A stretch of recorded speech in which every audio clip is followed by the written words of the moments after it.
At the outside, I would like to express my sincerest apologies for not being able to make it to this conference in present. There has been some compelling events in my house that prevents me from coming, and I'm very sorry about it. But at the same time, I'm very passionate to talk to you about a topic which is very close to my heart: the who's, what's, when's, where's, how's of lab bioinformatics. I'll start off with a personal example. After having been a professor in a medical college, I was given an offer to join Medanta. And within the first week of my assuming the head of the department role in Medanta, I was sitting in the management review meeting. The management review meeting was chaired by the CMD, and there were these MBA people from the management who were conducting the presentation. Now, this management team comprised of young MBAs, suit, boot, top, etc., good English, a whole load of arrogance. And then they presented these beautiful tables saying that the turnaround time compliance of my lab was hovering between the 75 to 80% compliant. Then they showed me some graphs like this, which was really multicolored. There was a mixture of line graphs and bar graphs, and there was this waterfall graph. I have absolutely no idea what the data was being shown over here. Then they had some graphs on the lab performance index, which was coded by the greens, the reds, and the blues. And they pitched up the last month's data with the present month's data. And then the CMD asked me, "Yes, doctor, what are you doing about this? What are the lessons have you learned? What are the corrective actions you're planning to do?" And here I was not privy to this data. I don't understand what the data was. It had been flashed across, and I was being asked to explain about it. Do you know how I felt? Like the person lying on the ground, that I had been delivered a punch and flat on the ground. Now, this is the job of the number crunchers. These guys have softwares like the pivot table, Power Query, Power BI, R, Python. They're able to drop these graphs, which they call as dashboards, and flash it onto us. We are doctors in the first place. I have been trained in biochemistry. I understand my instruments, I understand my results, I understand the patients. But when it comes to IT, I'm quite challenged.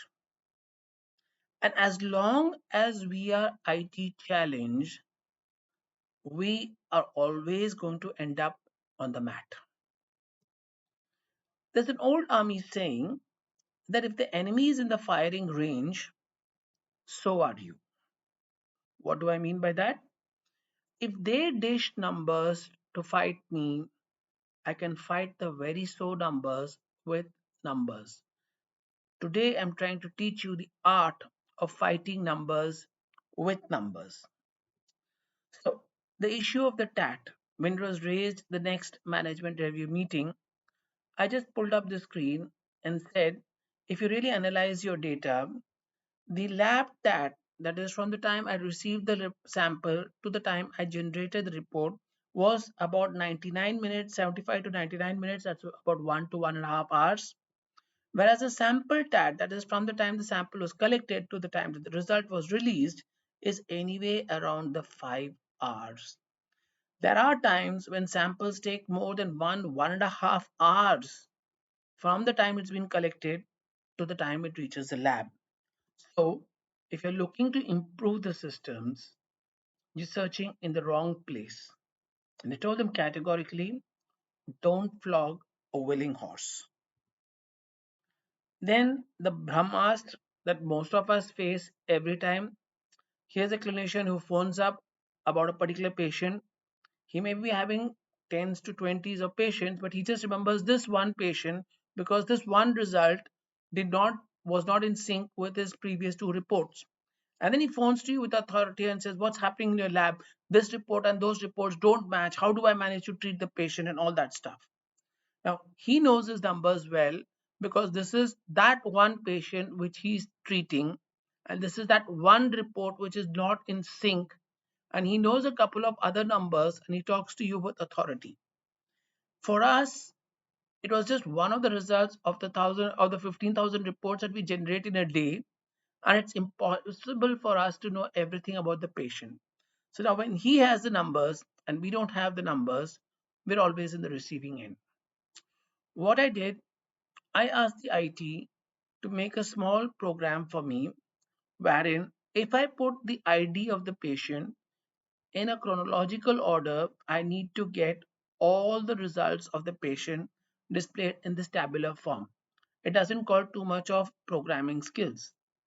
But now, when anybody asks me for a report, I just tell him, give me the UHID number or the patient ID number. The moment I key it, I get the entire reports.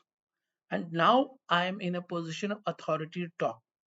So if he questions to me about a particular report, I said, look, the AST levels significantly increased from the previous, but has been consistent. There is some problem with the patient that the doctor needs to understand. I can also tell him that have a look about your nurses because alkaline phosphatase is showing a wild swing. Suddenly it increases, then decreases, then increases, then decreases. So probably the nursing staff collecting the samples need to be cautioned. When I have the numbers and then I talk to the doctor, I am talking from a position of strength. And when the clinician knows that I know my numbers very well, they would two to three times before wanting to phone me up to discuss about a report.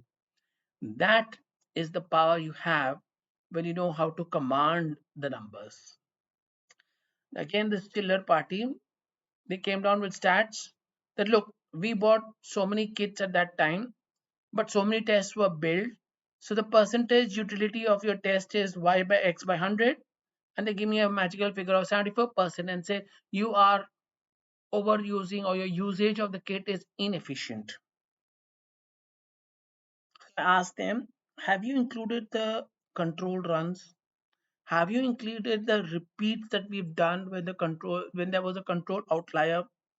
If there's a outlier, if there's a 1 3s or a 2 2s, we need to do a walkbacks to ensure that there was no damage, no harm done in the patient results. So have all those been factored?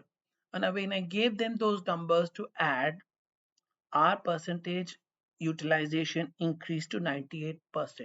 So don't just listen to them when they give you numbers, know the numbers very well, and then see where it stands up. Then they came up to me that you're using 20% of all your tests as controls, whereas the benchmark across the country, now I don't know how they get this number, but the benchmark across the country is 7 to 8%. So without knowing how the lab works, but just by knowing numbers, they feel that they're in a position to advise me on how to run the lab. So I tell them that in a lab, if a test has to be run 24 hours, six controls will obligately be used. If the numerators, that is, number of tests we do, are less, then the ratios will be different. So the numerator is the number of tests I do. Only when they increase the denominator, the number of tests done, will my results be okay. So when you talk to them with numbers, it makes sense. So the bottom line is you need to know your numbers well. And if you know your numbers well, Mike Tyson is also beatable and very easily. What we need to do is we need to hone our skills on IT and database management. Should we really be proud that we are IT challenged? These bunch of number crunchers are those guys who could not clear the MBBS entrance that you and I have cleared at the first attempt. If these jokers can learn Power BI, Python, R, could we not learn it? We've understood quite a complex mechanism of how the body is working. Programming is very simple. Data management is our core area, and we need to be competent for it.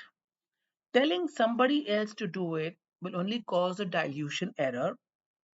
And also for IT, lab work is not priority. So if you give them the solution, they will tell you how the job will be done only after 6 months. And not all our ideas are going to work the first time we try it. Every time you come to them with a new idea, you're going to encounter stiff resistance. There is a real cause for us to learn database management. Writing a program is not difficult. All you need to do is have a clear thought process of what you want to do, give clear instructions to the computer on how it should be done. If you get the results the way you wanted, bang on, your script was correct. If the results didn't come the way you wanted, you need to troubleshoot to find where the error occurred and correct it. Interestingly, aren't all these attributes the same attribute that we expect of a good lab manager? A person who knows the entire process of the lab, a person who can give clear instructions to technicians as to what is to be done and how it is to be done, and when the results are not right, to identify what was the source of error and correct it. It's the same traits that we are doing. We just need to put it into a proper computer script.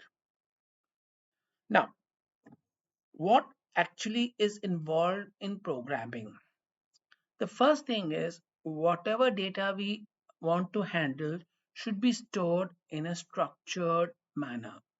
Remember, whenever we've been doing any publications and we run to the biostats, the first thing he says is get your Excel and get your data in the proper format and come back to me. Data management is first storing your data in the proper way. When it comes to publication, we learn it. We should be able to use the same skills for our day-to-day working. After we have a structured data, we need to give a command to select the data that we want to see from the database. After you've got the data, you do your mathematical or logical calculations onto it, whatever you want to do, and then ask the computer to display the output in the format which you want. It's just three things: select the data, do your mathematical calculations on the data, display the data. It's just these three commands. Now, for example, the ICU guys, as I said, came to me and complained that the reports were coming very late. It took about 3 to 4 hours. So, what do? I select all the samples that have been ordered from the ICU. I look at when the sample was collected, when the sample was dispatched, when the sample was resulted. I display the same results using color codes. The command is select all data. Star is used for select all data from the master data. Convert the timestamps, that is the time at which the sample was collected, the time at which the sample was dispatched, the time at which the sample was received in the lab, the time at which the results were released in the lab. Whenever you release the results from the system, the times is also captured over there. So use those timestamps and convert it in terms of minutes. Use red colors if the minutes are greater than the time that we have specified, and display the data. So this is how it happens. This is the sample ID. These are the timestamps that we have. And then I've used a collection that if between the sample collection to the sample dispatch is more than 20 minutes, flag it up. So here I get the color. If there was a problem between the sample receiving and the report resulted, I would put a different color over here. So supposing my lab took more than 2 hours to report an urgent report, I would get a flag over here. It's as simple as that. Now, this is a screen which I use for monitoring the out of TAT. So the command which I give is select all the samples where the turnaround time was more than 120 minutes. And then once I got that, I have to assign what was the reason for the delay, and that will be stored over here. That these samples were delayed for this reason, and that can help me understand what was happening, what was the common problem, and where I need to put my effort. Now, this is the common thing that most of the my friends say, जिसका काम उसी को साझे और करे तो डंडा बाजे. All my talks, if it sold a message that probably as a biochemist we were wrong and we should have been professionals, no, I'm not suggesting that. I'm a very proud biochemist and I'm very proud that I'm a biochemist. What I'm urging you to do is do the simple programs yourself. Develop the beta version and test it out. Once you're sure that the beta version is working fine, give it to the IT expert and ask him to give you the complete finished product. It will also teach you the programming style. So when you talk to the IT person, you can talk to him in the language he understands. And if he's trying to deviate you out and tell you that this is not possible, you know how the programming is done. You can clearly tell him that this is possible by this method. And once the IT person knows that you know programming, the way he talks to you and the way he listens to you will be totally different. Do not allow yourselves to be taken for a ride by the half-wit IT programmers. There is this common word that we've been hearing in the lab that's called the middleware. Normally, if you look at the way the data flows, if these are the users and these are your analyzers, generally you have a crisscross of wires and networks to get the information, and this creates a lot of confusion. To overcome that, most of us have now created what is called a middleware.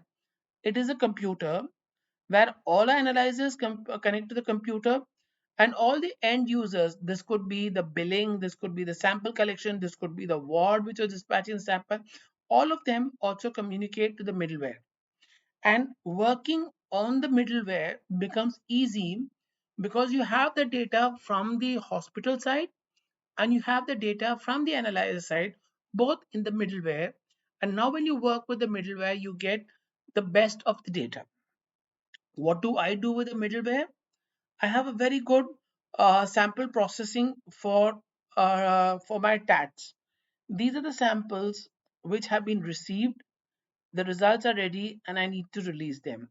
Now, if I'm delaying in report releasing, these color from green will change to red, telling that this sample is likely to become tat out and that I should address them in priority. I also have a tat graph which tells me as to what is my turnaround compliance as of today.